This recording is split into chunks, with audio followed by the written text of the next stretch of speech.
Welcome to the Life Junkie podcast.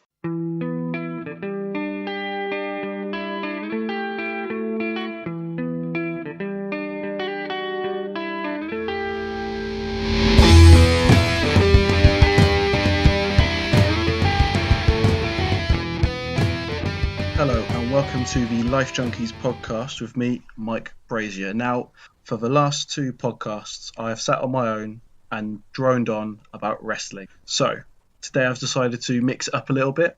Today, to talk about Brock Lesnar's Universal title reign, I have with me Tony, otherwise known as FM Grasshopper. Hello Mike, thank you for having me on. And Mike, also known as According to FM. Hello. Now, you may have guessed that from the names, we're not here to talk about wrestling. We are here, in fact, to talk about Football Manager. So, first, we've got Tony FM Grasshopper. He is co-host and head Dan Gear Wrangler of the Grass in Gear podcast. That's right, yeah. Thank God we're not talking about wrestling because I wouldn't actually have much to talk about. FM is my speciality. Well, yeah, we'll keep it FM. I might drop a little bit of wrestling on you guys at some point, but okay. I might scare you off if I do. And so, with Tony, you are with my introduction to blogging with you was with your Fibra, with your Anglo Bastardo blog. Where did Bastardo come from? Well, is this a case of I was looking at clubs to manage really for FM 17, and I just kind of got fixated on Estudiantes and their dark history in Argentina, and then I kind of felt I've always kind of manage with a narrative manager style in my head, so I needed someone that could kind of like manage Estudiantes. It didn't need a soft man, it needed a man that was going to be a bit of a bastard, shall we say. So that's how Angel Basto's persona was born out from that. So it's really club choice, the kind of style of football and drama that I wanted to kind of like unleash really with my writing. So your Fibra series is actually one of the first things that got me into FM Slack. Okay. The first message I sent on the FM Slack was to you, asking about what if I could find out more information about your Fibra. I think Spirited Klopp, I think that's his name on Slack. He was talking to you about it on your channel, and so that was the first message. I've been lurking for a good few weeks, and that was the first message. And then from there, I got involved with a lot of guys and joined a lot of good groups and got talking to people like Mike himself, which is now a far bigger part of my life than my partner would ever want it to be. So. Yeah, I'm always surprised actually. You actually get a lot of lurkers in Slack especially that actually read the chat for a certain amount of time before actually saying hello. I had a guy on my channel say hello the other day, and I kind of, the classic thing on Slack is just you kind of welcome whoever comes in to say hi. Because it's a friendly thing to do, and the guy did actually just come back and said, I've been here for a while, I've been in the background of just reading. So it's always interesting. I suppose you just have to work up the courage, I suppose, to start talking to people. I think the good thing about FM Slack is, I know Mike According said it before, is that everyone seems equal really. It's not really content looking down on, everyone's got equal status, the joy of that platform. Yeah, it's one of those things where a big community like that can be quite intimidating at first. But I think in general, everyone's really welcoming, and there's always going to be lines, but I haven't seen anyone there that's particularly nasty about anyone else or anything like that. So yeah, no, it's if you haven't joined and you're listening to this, then go give it there'll be a link in the show notes or in the YouTube blurb below. So go give it a check out. And of course, we've got Mike According to FM, who is the co-host of the OMG podcast with Samo. Whoa. What's it like having to deal with Samo? Mike's probably the brains of the operation, isn't he? Yeah, I'm more host, and then Samo is the co-host. But yeah, no, I mean it's great working with Samo. He's actually, to be fair, he's brought the podcast on a long way. So, we didn't even have a Twitter page or anything. Jumped in. We started off as in the tempo press, and supposed to be 10 minutes, but myself and Matt never quite kept it that low.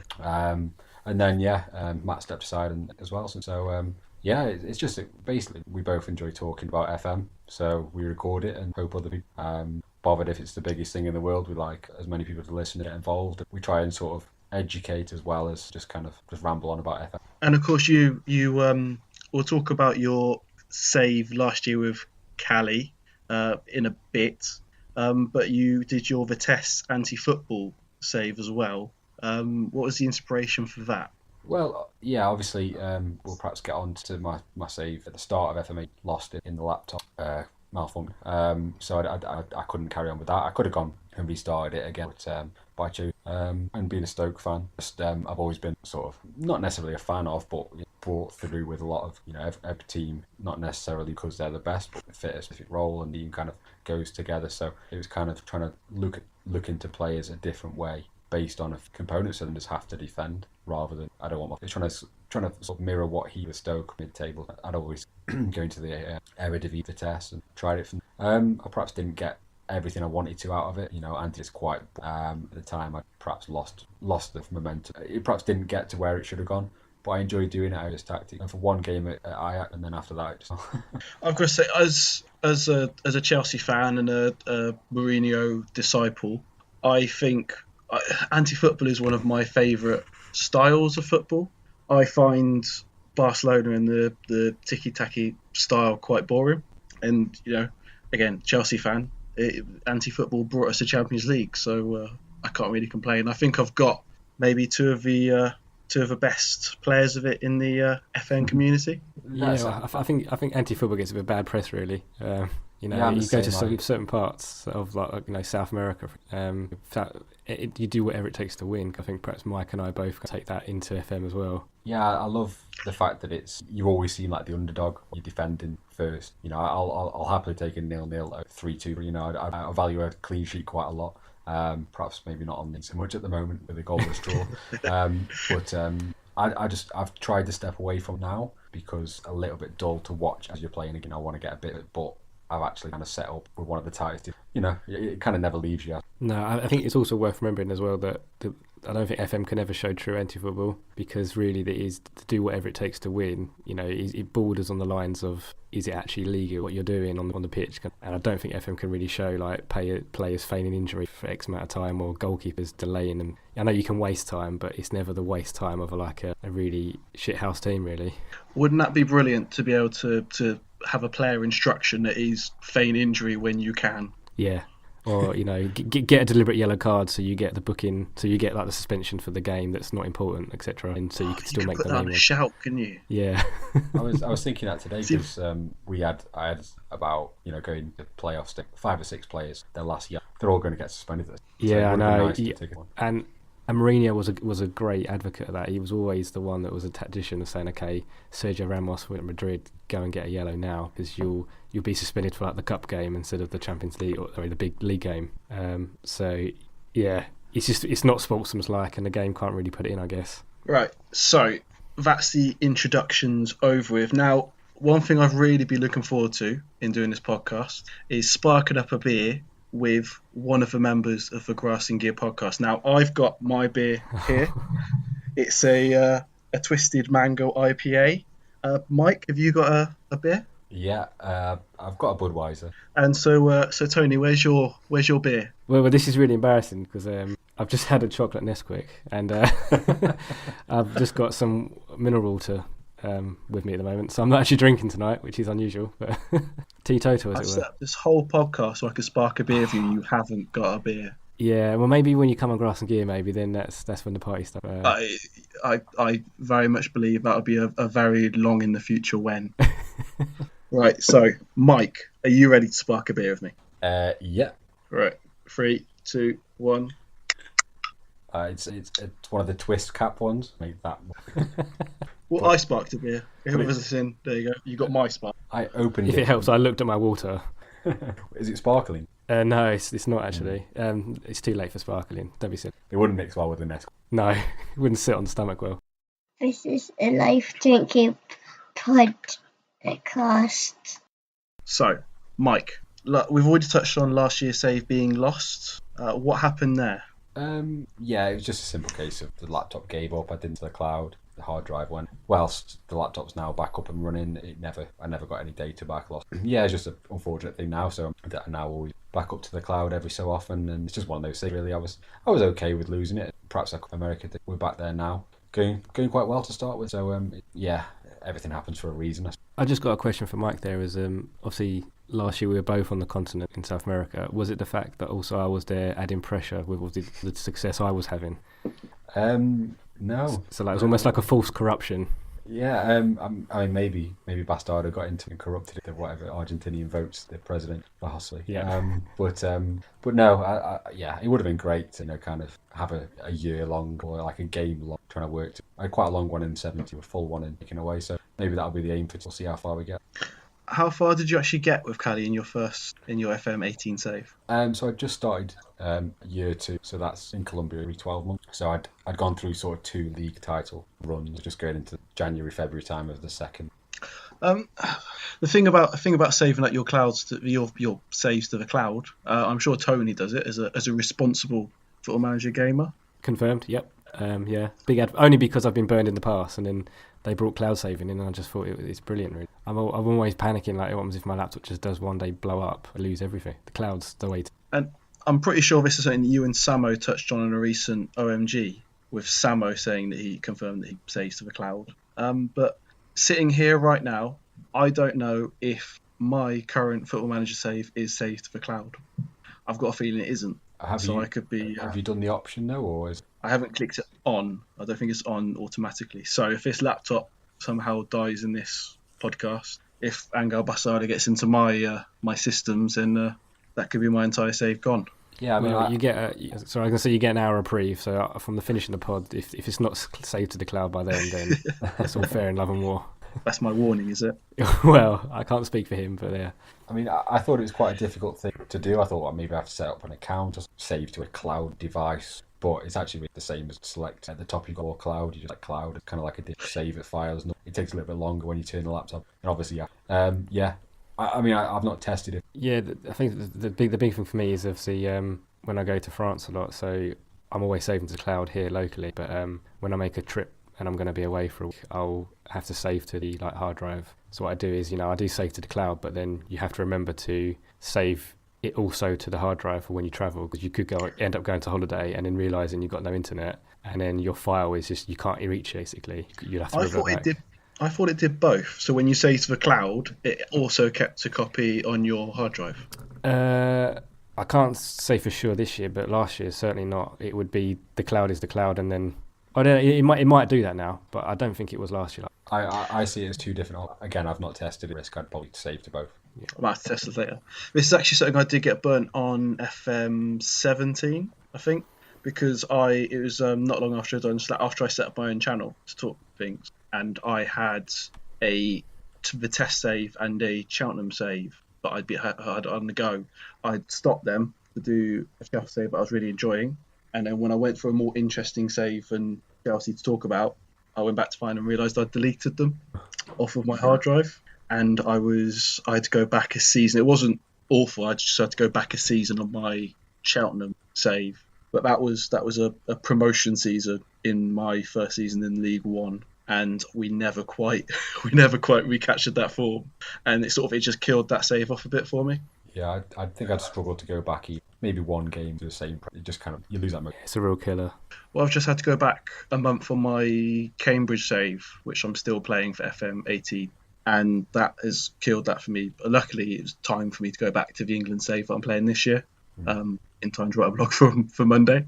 But that losing a month on that because I'm an idiot and forgot to change the rolling auto save from a year back to a week. Oh yeah, it killed my laptop froze. I think there was an update and it froze the whole thing the other night, and yeah, that broke me a little bit. But anyway, we're meant to be talking about Mike and not my saves. So, Mike, you're back with Cali this year. Mm-hmm. How have you done so far? Yeah, we've done through the first phase. Like I said, 2 sit a standalone, and we actually with a bit of a surprise. America they're not the best team.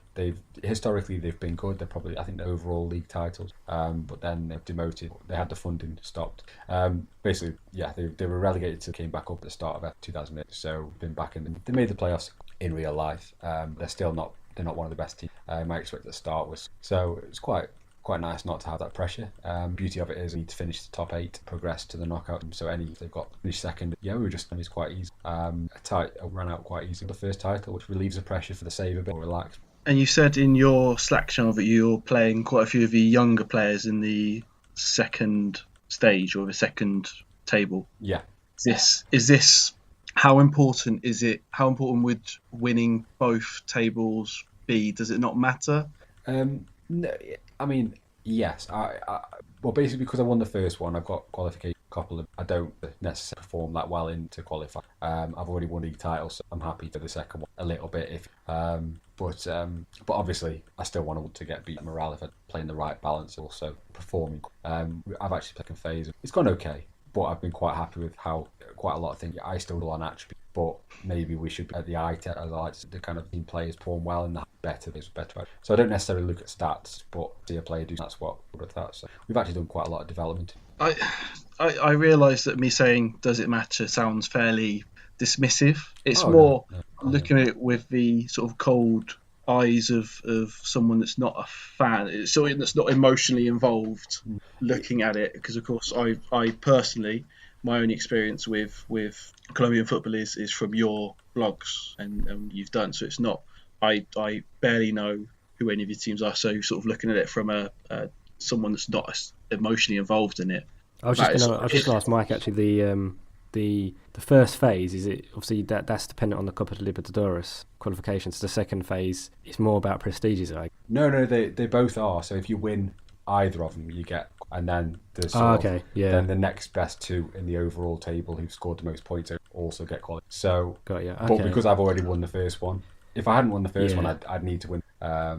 So they're both, there's 4 quality. I mean, I still do want to do well, but at the time of finishing the first phase and deciding the last block, I was still in 2, so I wanted to focus on those whilst I had the time. So it didn't go so spoiler, but that's when I focused back. So basically, for listeners that aren't aware, so is it you do the 2 leagues and then the 2 winners qualify for a couple of tours and then they combine the 2 leagues, so the overall league, the next 2 highest teams get the second qualification spot. That's right. Yeah. So South America, you get and then so basically, if I win the second league, then the next 3 best teams on the overall table go through. It's a little bit complicated. It's hard to an exact figure on it. As in the top 4. Brilliant. And you've recently done a 12-hour blog. Yes, that's right. Yeah. See, I probably should have. I haven't had the time to catch up with this yet. It is on my to check out list, which is a depressing list and getting longer by the day. But what was the inspiration for doing a 12-hour blog? Well, it kind of stemmed from we were just messing around a day on Slack, but I was getting close to 1,000 followers, and Samo put Michael when he gets to 1,000 followers. But that happened in the time when I had downtime with FM. It was all tongue in cheek to start with. But yeah, why not? I just kind of like to be unique and go forward, and obviously you've seen things like that. Yeah, it turned out to be. Yeah, I don't envy anyone who's whatever. But yeah, it was a good. It was fun to do. I love the interaction. You get the interaction. It's fun.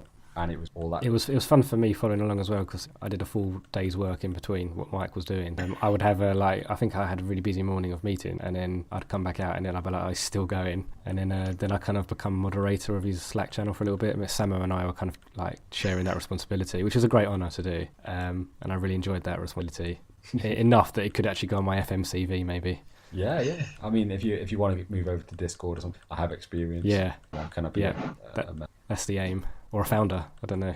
Yeah. You could say that on this FM so far, that is Goss's best achievement is moderating someone else's channel. Slack channel. It's not a long list, is it? Well, it's only still in November. You've got a semi-final, haven't you? Quarter. It's one game away from a semi. Good. For a man who famously doesn't get much playtime of FM, how did you find the time to get a 12-hour blog going? How was that something you managed to wrangle? Yeah, it just I just fell upon the time really. Sort of before, I don't know, when you get the time to play FM, you just got to and get out of it everything you can. So I mean, I what I should have done is played more rather than writing, or too often, maybe once every few years. Not going to be a monthly thing. No, definitely not. No, I mean, if anything, it's just people can't catch. I wanted to play more. Because I don't play that often. I wanted to progress because I like FM when it's 2 or 3. You've got a new play, you've got a bit of history behind. So I just wanted to progress it. We did quite well, but I kind of hit a lull in friendly squad analysis. It was good in the way that I had a mix of everything, a bit of admin, tactic, and game. But I wouldn't. You've mentioned in the intro about the Vitesse anti-football save sapping your love for FM a little bit, and you definitely your playtime definitely completely stopped last year, and whether that was for lack of chances or lack of enjoyment, probably a mix of both. And you've talked about your save with Cali this year like you're really having fun, and the 12-hour blog is not the actions of a man that's not enjoying his football manager. Is it fair to say you're enjoying this one a lot more than you have for a while? Yeah, I back in the day when you could throw on the game and it was quite quick to set, and then get through to less team as well, so you can get through. So it was good to have that to play. But now every hour that I get, and yeah, it's in that time where whether we get to the start or next, I'm not sure. It's good to keep you part of it. I think everyone loves this. Everyone is enjoying this year, and everyone's enjoying it a bit too much. I find it far too hard to keep up with everyone's blogs and videos, and I only follow 2 FM YouTubers, and I can't keep up with them because I'm reading too many blogs and all this. I've had to jettison so many, and that's not even talking about the podcast. In fact, this was Tony's reaction when I asked him to come on this podcast was not another one. Yeah, I don't think it's a bad thing though, really. I think each podcast there's a few that kind of overlap but quite similar, but I think if you look at Mike's pod and one Dan and I have got, it's distinctly different. I think it's only a good thing really that more people are talking about the game, really. It's always, and different things always appeal for different people. It seems that the FM podcast boom has very much followed a general football podcast boom, with a lot of them being released over the summer, and every paper, website, random lad in his living room on a Tuesday night seems to have a football podcast these days. And it's and I know Dan and I saw a real gap in the market with the housewives, so that was one of the reasons why we thought we'd drum up that market and see if it's got potential, and I think it has. I'm glad we did it. Is that something you'd ever be able to convince them to do again? The housewives? Yeah. I think they love the podcast. You can make it like a yearly thing because basically you gave them a list of both of your achievements and made them read it on a podcast so everyone could hear. So is that something you'd be doing maybe later on this year if... my missus has been clear she won't ever come on again. So that's not happening. But Dan's partner, I've met her now. I think she's keen for coming on again. So never rule it out. I think Dan should be very worried about letting Mrs. Gear come on with Mr. Grass on a podcast. I think that's a recipe for disaster. Yeah, maybe. All right, talking about you, Tony, and your exploits. We've talked about Bastardo, who is one of the greatest FN creations of all time. Oh, thank you. But this year you're with Goss. How did you come up with him? What was the idea behind his creation? Well, I think obviously Angel Bastardo's journey kind of reached he needed a pause basically because it's been 2 years of the same character and I've been writing about and stuff, and I managed to get him after a long amount of blogs to kind of get closure on his story, but at the same time leave enough that it could leave readers wanting more maybe. So I didn't want to kill Bastardo off again. It was kind of he's left there in Africa, so I just wanted he was born out from the choice of, again, I suppose, club and league that I wanted to go in. I wanted to manage in France, hadn't been in Europe for a while. So I wanted to manage in France, and I think, it makes sense to have a Frenchman. So I just kind of got to grips with a character called Achilles Goss. So in my mind, he's actually Achille Goss, his French pronunciation, but I spell it the English way. I just don't know why, really. I just think it looks better on Achilles. And yeah, it's not going to be a clear difference. I think his playing style, I'd like him to play a bit more beautiful. I've had about 2 years now of continuous, I'd say, kick and rush football in the match engine, and I just want basically a different set of highlights and different set of players. And I'll still use Fibra, but I wanted perhaps more technical players, and going back to Europe makes sense because the calibre of play you can get is more technical. France has a very good history of local players, obviously winning the World Cup as well. This is no better time than France. These guys kind of born out from that. So you're with FC Lorient now. It's quite clear that you're a massive fan of my Cambridge United blogs, and you've taken the same way that I chose Cambridge United, going back to a club you managed in a former managerial game to finish off some unfinished business. Is that? We spoke about corrupt saves earlier. my Lorient save was exactly that. I had won the league in France, I think 1 or 2 years running. I was doing really well in Champions League, had a really good team. I even had a new stadium pending a few years away, but it was already like agreed with the board and etc. And then they just got a corrupt save that the game would break on a certain day of the database. It's just one of those, you can't get around it. So it was a real killer. So I think that was about a year or 2 years before I started actually blogging, and I hadn't been back to France because I've been managing in France many years in previous CMs and early FM. It was always my favourite country to manage it. I watched a lot of French league football anyway, and yeah, it just came out from that really. So Lorient was the team for me. To be fair, like I think Marseille is probably one of my favourite teams in France, but Lorient is kind of like, they're just always an underdog. They're out in their own northwest of France. It just made sense to be them. And obviously they were relegated a few years ago, so I've got the challenge of getting someone up promoted, which I haven't done a promotion for a long while. I think the thing about save with someone like Marseille would be, it'd probably be fun for a little while, but then where is the future? What are you doing after you've because it's not going to take you that long to win a Champions League with them, not in the match end. So what do you do after you've done that? Where's the future? Whereas a team like FC Lorient, you've got a bit more to work towards. You're starting from further back, so it's the bigger challenge, and it's I think it's more interesting for you as a player. Yeah, that's right.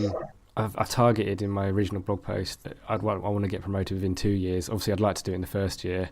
It's going okay, but I don't think I'll get automatic. I'll have a chance in the playoffs perhaps in this season. But I'm hopefully in my second season that I can really kick on and hopefully get up. That'd be the aim. 2 years. There's no guarantee that the board will stick me after first year because I'm one of the favourites. I should be going up really. I'm predicted third or fourth, and there's a few good, like I'd say. I don't want to say sleeping giants, but there's a few clubs that have been in the top league in France for many years that have dropped down. So it's a very competitive league to be in. So yeah, a bit of pressure, but it's good pressure. You always want to have a bit of challenge, don't you? And you're in the middle of a sort of mini self-imposed break at the moment due to issues of a match engine. Yeah, it does sound like I'm throwing my toys out the pram here. Yeah, there are certain things with the match engine. I don't want to be too negative about the game because I know some people. There are things I watch. I've been doing comprehensive highlights, but mainly I've been doing 90-minute highlights, which hasn't helped me at all because I'm seeing all the games of the match. And I really should be kind of probably moderating on the forums in SI to say what's wrong because I've seen it so much. There's just a few things with really the strikers. I noticed it early on that whatever striker I was using, I was always going to get the advanced full chance highlight because I've been using an advanced full. I just know that role inside out, what it does. I found whatever player I was playing up front, it was getting that chances and that move. I knew something wasn't right there. And likewise, my wingers, and I think it's the way I'm playing in the game. I don't think perhaps a positive passing style is quite right at the moment. It will get fit. Hopefully it won't take too long and then I can get back into the game. To come to your defence a little bit, there have been a lot of people I've noticed on the Slack talking about the strikers and the issues that they're having with them. I can pretty much never get my strikers to score anyway, so it doesn't make much of a difference to me. I can see sort of that it's one of those frustrating things where if it's not doing what it should be, but you know exactly what it should be doing, and you can see where it's going wrong. It's like hitting your head against a wall a bit, I guess. Yeah, I think obviously I'm pretty used to one striker systems. I don't normally go strikerless, or I don't normally overload the central striker positions. I'm normally one striker and then have people playing off him or near around him. So that's because I've been on playing like that for a number of years. You kind of expect to see similar results, and it's just not quite there at the moment. But it's nothing beyond fixing, definitely not.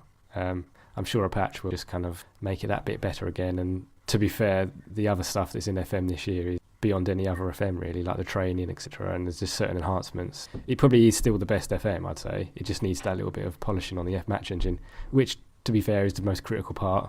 So yeah, let's hope it comes soon. See, my issue with this year is actually the opposite to yours, because I've had great success with England, which, to be fair, it did follow great failure with England, where I failed to qualify for the Euros. Was it Euros? And got sacked. And then I got a reprieve through the Nations League and got all the way to the final against Italy, which we ended up losing on penalties. But I've done that with a tactic that is based towards set pieces, and set pieces are massively overpowered in this. So I've basically I feel somewhat like I've cheated my way to a final. So I've, with the idea of my save being that I'm replicating different England formations from some of the biggest games in their history. Even though I've always seen England as a set piece side, for my current tactic, which is Steve McLaren's England side, I've taken it off completely because I don't want to. It's not. I don't want other people to say it. So I don't want to feel like my success is based upon an exploit in the match engine. So yeah, that's me doing my Dear Deirdre bit and talking about my troubles. At some point during when I'm a goal down or I need a goal, I do try and maximise the corner opportunities, but it never seems to be like an exploit that you can guarantee will work. You know, for example, if you're 2-0 down going into a second leg, use potluck the back 3 times. It's a pattern that happens. Yeah, it's a hard one really. I think SI obviously saw the success of the World Cup, and I think they've tried to replicate the game, so they perhaps increase the frequency of them. And I suppose far post is quite a successful routine in real life. You know, you get the far post and you either have a chance at goal or heading it across goal, and so I think they've just tried to do it a little bit too much, and it just needs a little bit tweaking. I don't think it's game breaking. I wouldn't say it's killing the game. It's not like the years ago we had a near post. It was really unbelievably where every corner's normally going in, but it's not that bad. I think perhaps if you're playing on key highlights, you see just the corners go in. Yeah, I don't know statistically if it's massively off at the moment. I'm not sure. I wouldn't be bothered if it was like 5 to 10% like more enhanced in real life. That wouldn't bother me. I think FM Pressure on the Slack has been saying it's about double what you should expect, percentages that he's seeing going in. So I think it seems, I don't know, it hasn't seemed particularly overpowered to me, but I felt last year was slightly underpowered in set pieces. My Cambridge side, and while we never had phenomenal set piece takers, what I did have was a team of very big, very good in the air players. And I felt sort of with my 12 or 13 corner kick taker, I should have got a lot more goals than I did. And I always found it really frustrating. So sort of when I first sat down because I started with a Chelsea save this year, and when we started picking up a decent amount of goals and set pieces, I felt it was roughly where it should have been. But then I don't look into these things too deeply. I sit down and enjoy playing the game for a bit. It's the other guys like FM Pressure and like Casey Rense who look into it and actually dig up at the stats from their saves and then the stats from real life and make sure it's together. And both of them have come to the conclusion it's fairly overpowered, and I will always defer to them because they both have far more knowledge than I do. Yeah. Right. With that, let's move on to part 2 of this podcast, and we'll do the quiz next. You're listening to Life Junkies podcast. Right, and we are back for the quiz. Now, what I've done here is I've taken questions about Football Manager content creators, and about real-life football. Yes, the actual thing that we all replicate on our laptops. And so I have basically, this podcast is setting the template for how I want to do future FM-based podcasts. So you two are literally making or breaking the mold on this. If this goes well and everyone enjoys it, then there is a long list of other FM players that I would like to get on. And the quiz is going to be the main part of every FM podcast that I plan to do in the future. And in fact, I'd like to do a leaderboard. No So what I have here is I have bottom of Christmas. I have a set amount of questions. We don't know how far we're going to get in. We're going to do at least 10 questions each. If we only do 10 questions, then any other FM people that come on will only do 10 questions. If we do further, then that is the amount of questions that they will be asked. So as far as we get, that is going to be the limit to the leaderboard. Before we start, Tony, if you're behind after 5 questions, stop. Or... I'm going to go on a hiatus and put a blog post out. Okay, just so enough. Thank you. That's all right. But that's a hypothetical, rhetorical question. It's not going to happen. The mind games have started already. It's like I've got Jose Mourinho and Arsene Wenger in the same press conference. Yeah. I'm going to start with Tony. Okay. So, question 1 for Tony. Can you name the 2006 Champions League winners? I can. I don't want to. It's Barcelona. It certainly is. Well done. Mike. Yeah. In the new tactical preset for Route 1, what mentality does it set it to? It certainly is. I only know that because I did it on my last time I was. So if I hadn't done that, I was concerned why it did that. Well, yes, it's one that I sort of looked at, especially playing as England. It's one of the ones that I flirted So with. cautious is now defensive, is it? It was back in last year. It's what count. Yeah. Oh, it was counter. Okay. Hopefully that's my next question. Can you name the manager in FM Edster's new communist-fueled series? So FM who? Sorry. FM Edster's. Chris Eady. All right. Well, sorry. Can you just repeat the question? Now that I've worked out that mine and North Irish content creator. Can you name the manager in his new communist-fueled series? If he doesn't know it, surely you've been all over your Twitter. I think I follow it on Twitter. If I know it, can I get a point? No. No, it doesn't work like that, Mike. I don't know. Is Ivan? What is it? I think I follow it. Ivan, repeat. Can I just pass that because I'm not going to get it. It's not. I'm probably going to butcher the pronunciation. It's Ruslan Chepiga. Okay, yeah. Would you've got that, Mike? Yeah, I told you there's going to be easy ones like the team that beat Arsenal in the 2006 Champions League, which is probably burnt into your mind. And there's going to be hard ones like niche characters. I didn't actually know that. I was just That's good to know.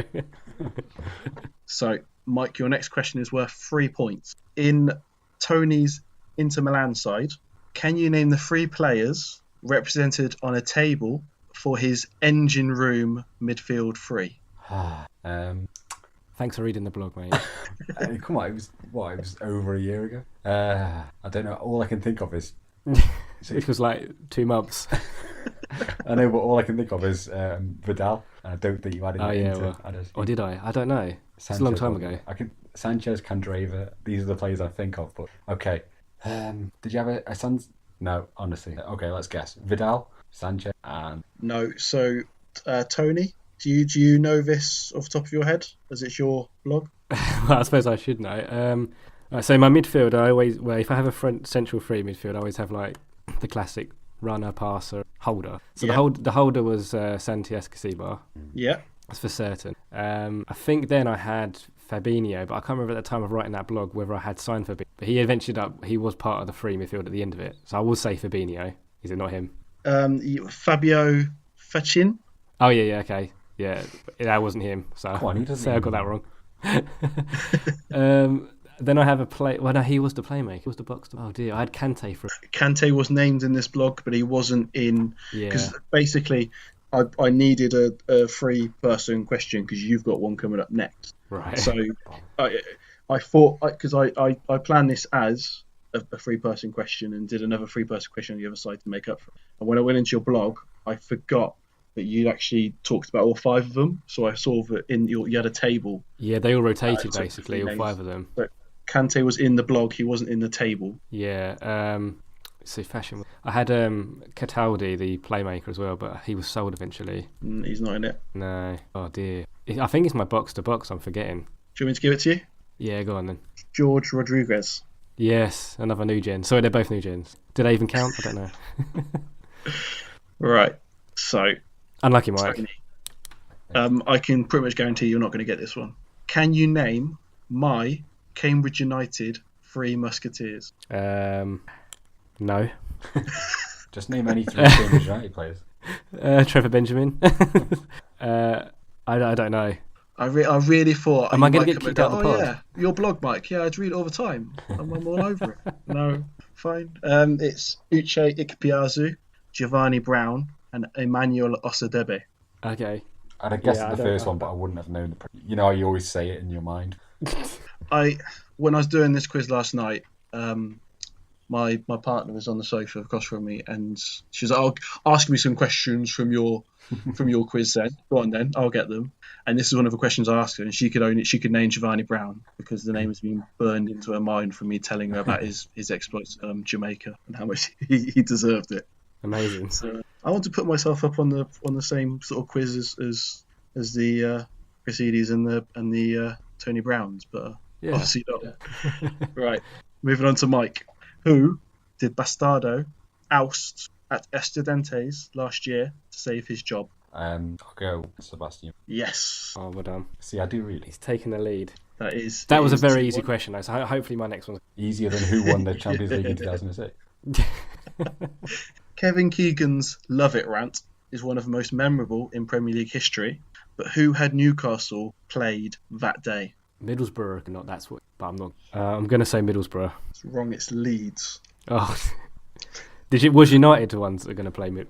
Yeah, because he says they've still got to go to Middlesbrough and get something. Okay. I think that's what he says, and it was in relation to Stuart Pearce at Nottingham Forest or something. It's far before my days of football watching. Yeah. Still being a young 20-something myself. Right. Moving on. Mike, there have been no new roles this year, sorry, but there has been a new role duty combination. Can you so easy. So it's an existing role that's got a new... Yes. I'm gonna down the mineral water. Oh, right. Is there a time limit of how long you can take? Yeah, I think it's a striker role. Right, I'm loading up countdown on my phone. No, don't worry. Right. It's quite a few roles, isn't it? Is it not like the defensive forward, which is now the pressing from attack? It certainly is. Yes, I knew it was that, but because it changed the width, that was what. There we go. Right, Tony, number 7.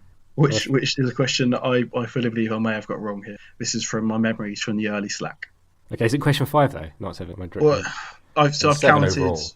Yeah, Okay. it's just for the 7th point then. That's up for grabs. I've counted the 3-question one as 3 questions for a 3-answer one. Yeah, I deliberately got that wrong because I know Mike got his wrong, so it would be fair. Thanks, mate. Dan Gear is famous for his struggles with the Bolivian national team. But what side did he finish his FM17 travels with? Universidad de Sucre in Bolivia. Oh, is that going to be is it a trick question? Didn't he do like a Florentina save really briefly? Because he tried it out, didn't he, the year before? So is it actually not his series? Is it the whatever team he finished up with? This is the save that he was doing at the end of the FM17 cycle. On Slack. Okay, so I think it's Fiorentina. It certainly is. Yeah. See, he'll be happy if he ever listens to this pod because he did that briefly and had these big plans to do it. And I don't think he ever did Fiorentina, did he? Yeah. He's not listening to this pod. Did he? If he is, he's not getting this far. Yeah, I think he did it for a bit, I think. Then he went to Kasim Pasha. Oh, no. He went on FM17, yeah. FM18, he was straight in with Kasim Pasha. I wasn't friends with him. So, Football Manager, or Oliver Janssen, was talking about the time he turned Messi into Regista on Slack the other week. Oh, yeah. Which team had he managed earlier in that very save? I'm going to say Olympiacos. It's wrong. It's AEK Athens. Unlucky. Unlucky. I thought the question was going to be who is he now turning into Regista? No, as FM17 is the FM that I managed to follow most people with. There's a lot of FM17 based questions on this. Yeah. Right, Tony. What team did Fabio Capello manage directly before taking the England job? Right, I think it's Juventus. They're trying to think. He's gone about a bit in Serie A. He's managed loads of teams. It's a hard one. I'll say Juventus. It's Real Madrid. Oh no, I wouldn't know. I'm trying to give you easy ones here, and you're rejecting them. Yeah, sorry about that. Is it because I got mine wrong? He's trying to keep it fair. Yeah, I'm a bit raging. I've only got 2. What is the score? We're going to go on. Do you know we're going to go do 40 questions now until I get... All right, Mike, in the new FM Tactical Creator, when you click the Out of Possession tab, what is the lowest setting on the screen? The lowest. The lowest setting. So you've got your settings, the bits that you change on about your tactics. Yeah. What is the lowest one on that screen? Offside.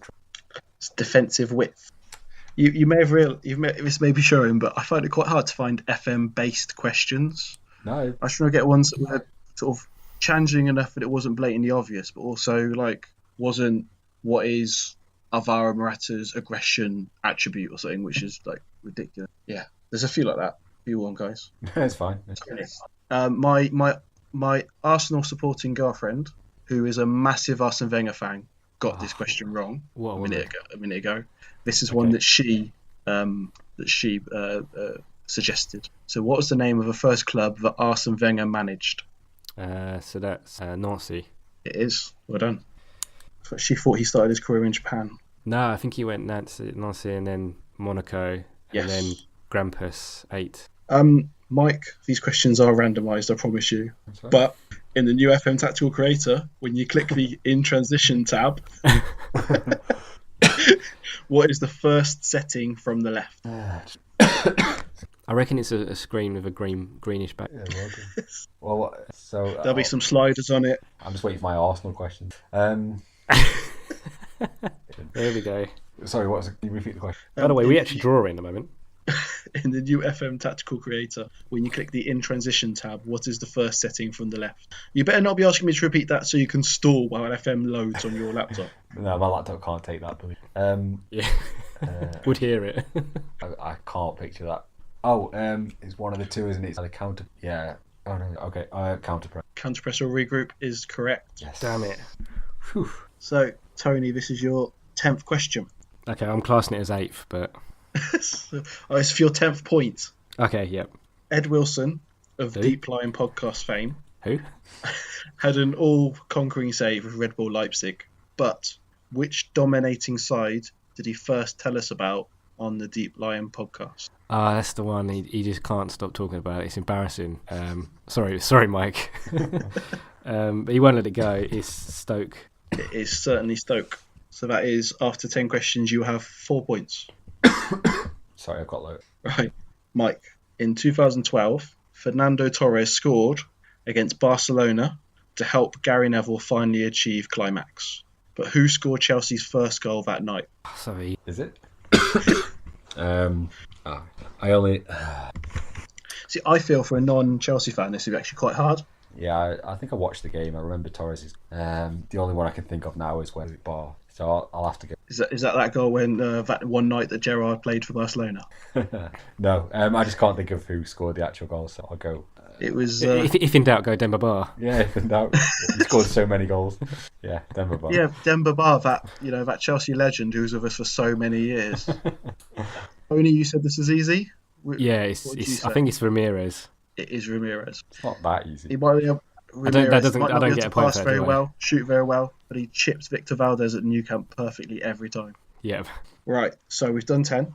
We are just an hour over into our recording time. Do you guys want to keep going? Well, should we go like a sudden death? So like, do 10 points on offer, and then I'm just thinking if it is a tie in future episodes. So like if you did get Dangier on and Samo, which would be a great pod.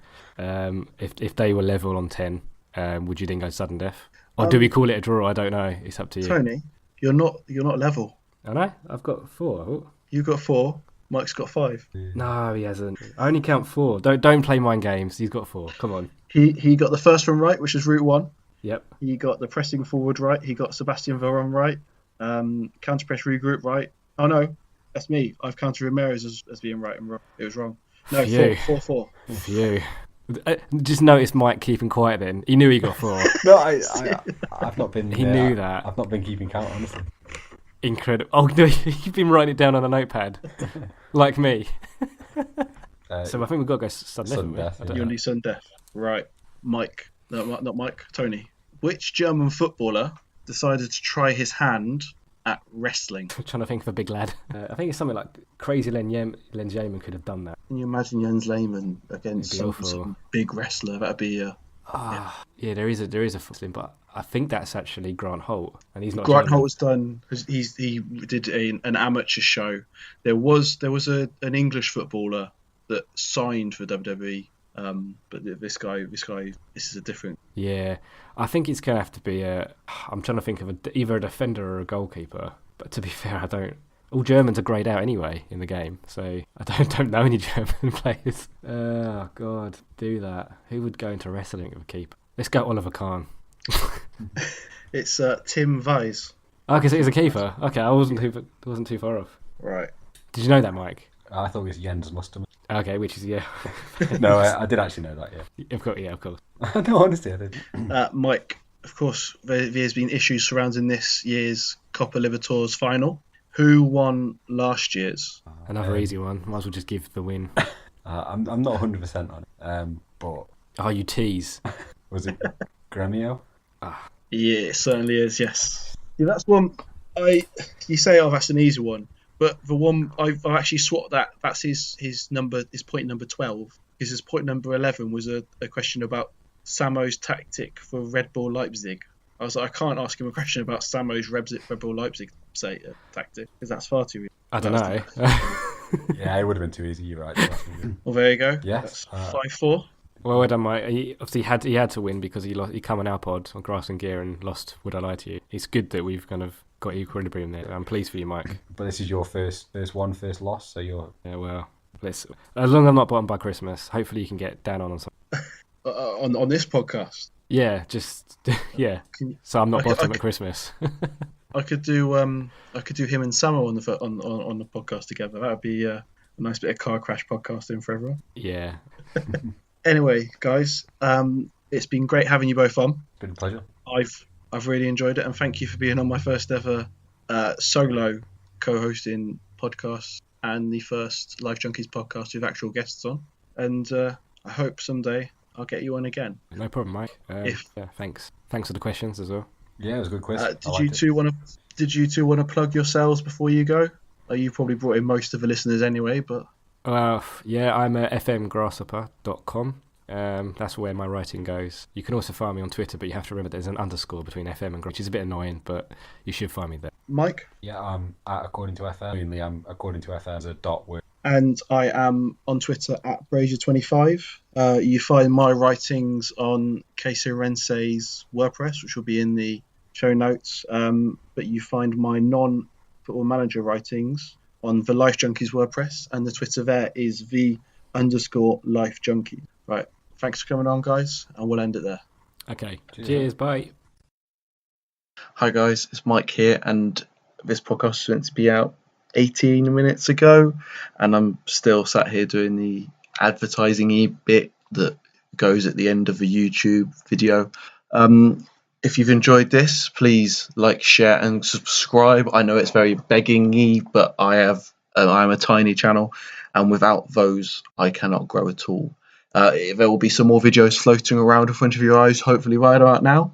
If you've enjoyed this podcast, I have many more. I say I've got many more podcasts. I have 2 more podcasts. And they are both about wrestling either side of Survivor Series. So there's a preview and a review up in there, as well as in the preview we review war games. But if wrestling's not your thing, then why don't you give one of our Football Manager videos a go? If you've made it this far in this Football Manager based podcast, then hopefully you enjoy Football Manager.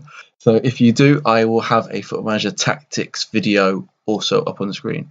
Cheers, guys.